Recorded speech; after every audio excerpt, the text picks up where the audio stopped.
Hi guys, I'm Kristen and welcome back to my channel. Today I'm going to be doing a video with my take on an auto-buy author list, and that is my auto-read author list. So for those of you who are new here or haven't heard, I am in a phase of my reading, I guess, where I'm not really buying that many books. I moved abroad a couple years ago and didn't really bring many of my books with me here, and I don't know how long I'll be living abroad, so it doesn't really make sense for me to acquire a lot of material things while I'm here. So this is a list of both old and new authors to me that I think I'm gonna read whatever they put out next, no matter what it is. I'm gonna start out with two authors who have been auto-read authors for me since I was a young adult, pre-teen, and these were originally auto-buy authors. My buying and reading habits when I was younger was essentially a couple times a year. My mom and I and my siblings would go into the city, I'm from a small town, and I would look to see what these authors had published and since the last time I had been there, and I would just buy whatever it is that they had that was new out at that time. So these were originally auto-buy authors for me, and I honestly, realistically still plan on buying everything that they put out just because they're those authors for me. I don't know what to tell you. The first of which is Gavriel Kayy. He is one of my all-time favorite authors, and he is the author that got me into fantasy. His writing is very beautiful. It is very lyrical. His stories are extremely bittersweet and realistic, and they're very historical. In fact, I think he would actually say that he writes historical fiction. Essentially, every book he takes a period of time and place in a world and he dives into that area. While it is heavily influenced by a specific time period in our history and world, it is set always in a different world with different names and different religions, even though you can absolutely tell which religions they are influenced on in our world and our history. The further back in time you go into his back catalog, the more fantasy elements there are, whereas his more recent works have almost none. Some of my favorites from Gavriel Kayy are A Song for Fireborn, which I do have a copy of here, and also the Sarantine Mosaic, which is a duology, including the book Sailing to Sarantium and Lord of Emperors. A Song for Fireborn features an historical conflict in, I think, either 12th or 13th century southern France, whereas the Sarantine Mosaic is set in Byzantine era Constantinople. Honestly, his recent works have been slight misses for me. His most recent work, A Brightness Long Ago, was definitely a miss for me. So I would say if you're interested in picking up a Gavriel Kayy, go further back in time, especially if you are looking for more fantastical elements. I have seen some reviewers who are more new to Gavriel Kayy commenting on sort of the feministic or lack of, I guess, perceived lack of feministic attitude in some of Gavriel Kayy's works. I will say that his male characters do tend to be a little bit male-gazy, or they are often thinking about sex, but this wasn't something that ever bothered me. His female characters are strong, independent women, but he doesn't change history. He is writing about a very specific period or time in history, so their treatment and place in society is reflective of what it would have been in that real historical setting. But I actually think he does an amazing job of giving his female characters as much strength, agency, independence as he possibly can while still being true to history and the time period in which he is writing about. If you like really beautiful, lyrical, descriptive writing and aren't afraid of characters dying and extremely bittersweet moments and endings, and you haven't checked out Gavriel Kayy, I would definitely recommend. If you have a book of Gavriel Kayy's that you're thinking about reading and you would like to hear my opinion on that book, I have read absolutely everything that he's written. Let me know down below. My second original auto-buy/auto-read author is Juliette Morelia. Although I have to admit, I actually haven't read or purchased everything of hers. She does have a couple young adult or middle grade books that I actually haven't read. I've read one of her young adult trilogy series, that's the Shadowfell series, but the Sibyl's Secret or the Wild One I actually haven't read, but I am going to read it. But at the time when it was released, I was sort of at that teenage years where I was reading adult fantasy, and I was sort of stuck up and like, oh, I don't read young adult books, so I didn't read them at the time that they were released. Juliette Marelier's writing style is very atmospheric. It is very environmental and a little bit whimsical. She has very strong folklore elements in all of her books, and they definitely are historical fantasies. They are set in a very specific time period, usually in either Scotland or Ireland. And she writes very strong female characters. They are usually sort of the inner strength, kind-hearted female characters. They are not usually morally gray. These female characters are ones who are sort of that ideal, kind, warm, always want to do the right thing type of main characters. Although her most recent series, Warrior Bards, that is, Lavon is an actual warrior. So that is a very cool shift for Juliette Marelier in her most recent works. I personally think if you like books like The Bear and the Nightingale, or Spinning Silver, or Uprooted, like Naomi Novik's works, and you haven't read Juliette Marelier's, definitely check those out. My personal favorites by Juliette Marelier are, of course, the Seven Waters series, although I tend to prefer the first 3 books in the series than the last 3 books. And the Blackthorn and Grimm series I really loved as well. Okay, now getting more into my new auto-read authors that I have discovered the last couple years and plan to continue reading everything that they put out. The first of which is S.A. Chakraborty, who is the author of the Daevabad trilogy. So far she only has released the Daevabad trilogy. This is the 3rd book in that series, The Empire of Gold. The first book, I believe, is City of Brass, and the second one, Kingdom of Copper. This series made me laugh. It made me cry. I think is officially adult, but I would sort of classify it as new adult if you're looking for that specific age range and feel. And it is non-European fantasy.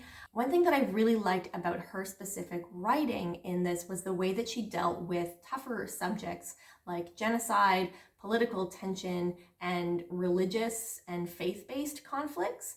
She did it in a way that made you see things from both perspectives and sides, and she also was never soapboxy or preachy about anything in particular. She made it very digestible. She made you understand and connect with both sides and really kind of work through what is right and what was wrong, and how both sides can do things wrong even when you are in a character's head, that is their faith. They are also sort of made to be confronted with mistakes that have been made on behalf of that faith in the past. But she did it, again, in a way that wasn't shoving it in your face, trying to tell you this is the way that you should think or feel, or this is what is right. It was more just having those conversations, being put in those situations with those characters, and allowing you to get there on your own. Okay, another new auto-read author for me that I discovered the past couple years, and that is Sarah J. Maas. I just think her books are so fun and enjoyable, with great characters and great relationships, whether or not they are romantic, friendship, or siblings. I think she writes really good connections between people, and I am definitely a character reader, and connections between people and relationships and relationship dynamics is something that I really am just so drawn into. Yeah, you know, there are a lot of critiques that you can say about the Sarah J. Maas books, and I absolutely have said and will say critiques about these books, but I enjoy reading them. I think they're so much fun and also emotionally hard-hitting. But I personally plan to keep reading everything that she writes for the foreseeable future. Was A Court of Silver Flames my favorite book ever? No. And actually probably one of the ones of hers that I didn't enjoy particularly as much as compared to her other books, but I probably will keep reading in that series to find out what happens, and I am really looking forward to the next book in the Crescent City series that's coming out next January.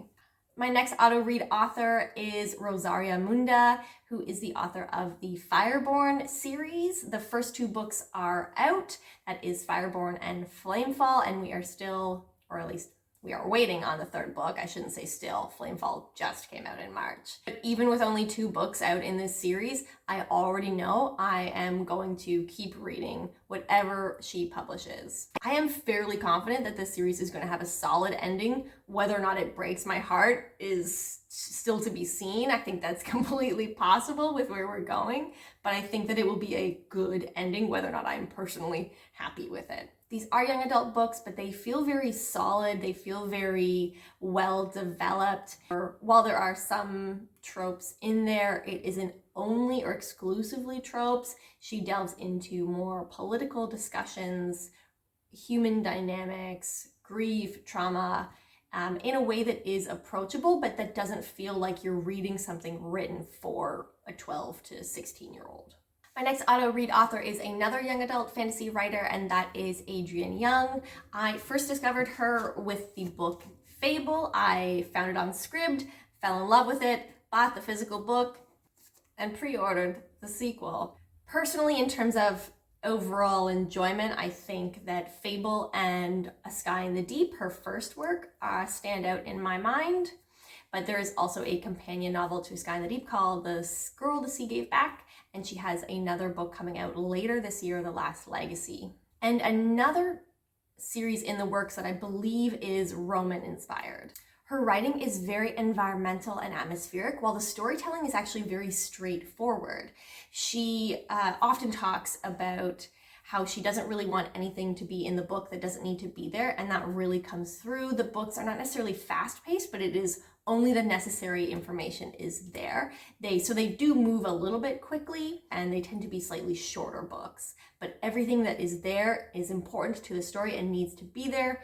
It never really feels meandering or like that could have been cut. It was probably already cut. Sometimes with young adult books, when things tend to happen really quickly, that is actually a little bit of a pet peeve of mine in young adult books, but that doesn't bother me about Adrienne Young's writing. While things progress quickly, they progress, in my opinion, in a realistic way. I follow Adrienne Young on Instagram, and she is often talking about how she is a discovery or intuitive writer, and I think that really comes through in the books because they feel very visceral and atmospheric, and I really tend to connect with the emotional journey that her characters are going on, especially in Sky in the Deep and in Fable. And finally, my last auto-buy author is actually a contemporary romance author, which, if you had have told me even in January of this year that I would have fallen in love with a contemporary romance writer, I would not have believed you. But Emily Henry has done such a thing. I discovered Emily Henry on a World Hoppers video, I believe. I will link their channel down below, but it was an anticipated release video where they were talking about people we meet on vacation. I thought it sounded really great, but when I went to look for it, it wasn't out yet, of course. And so I read her first debut novel, Beach Read, instead, and absolutely fell in love with it.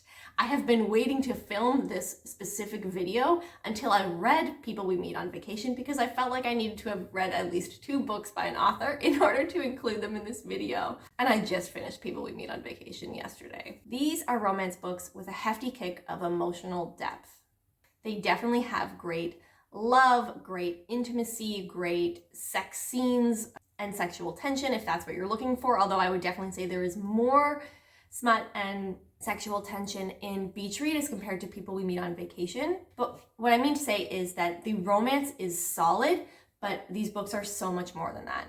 A significant amount of page time in both books was put more into emotionally difficult content. In Beach Read, we are dealing with grief and loss, adultery, mental health and disillusionment. And in People We Meet on Vacation, there was a strong focus on friendship, of course, but also a strong focus on using therapy to work through some of your experiences, your automatic thoughts and automatic patterns, or the idea that you need another person to make you happy. I also think that she is throwing some of your standard romance tropes on their head with both of these books, particularly in the way that she approaches endings. In Beach Read, the messaging at the end is very much so about happy right now. Not to go into spoilers, but in People We Meet on Vacation, the kind of thematic ending was more about work does actually need to go into relationships to figure things out, to deal with logistics, to deal with complications. I feel like Emily Henry's approach to writing these romance novels is almost in complete response to so many of the feelings that I've had about other romance books that I have read, where I wanted more realistic relationships. I think I talked about this in my abduction romance video, where I said that I wanted relationships that showed that relationships are work, they take time, they take energy. I think I even said I wanted to see a couple going to counseling, and that doesn't exactly happen in People We Meet on Vacation. I feel like she is taking out some of the almost like photoshopping a relationship that would happen. For example, in Beach Read, there's a moment that is like a really great moment within or between the characters, and she makes a note of saying that like a bag of plastic drifts by in the water, showing that things are not perfect and beautiful all of the time. And there were remnants of that in People We Meet on Vacation as well. So it was sort of like romance that still gives you the angst, the desire, the sucked into the moment of things, but in a way that feels more realistic and like attainable, I guess, and imperfect as life and relationships are. That is it for my list of auto read authors. If you like any of these authors or any books by them, let me know down below. And if you have an auto read author or auto buy author for you that's similar to these ones, I'd love to hear about them as well. I'm always looking for new books to read. Anyway, that is it for me today. Have a great day, everyone. Bye.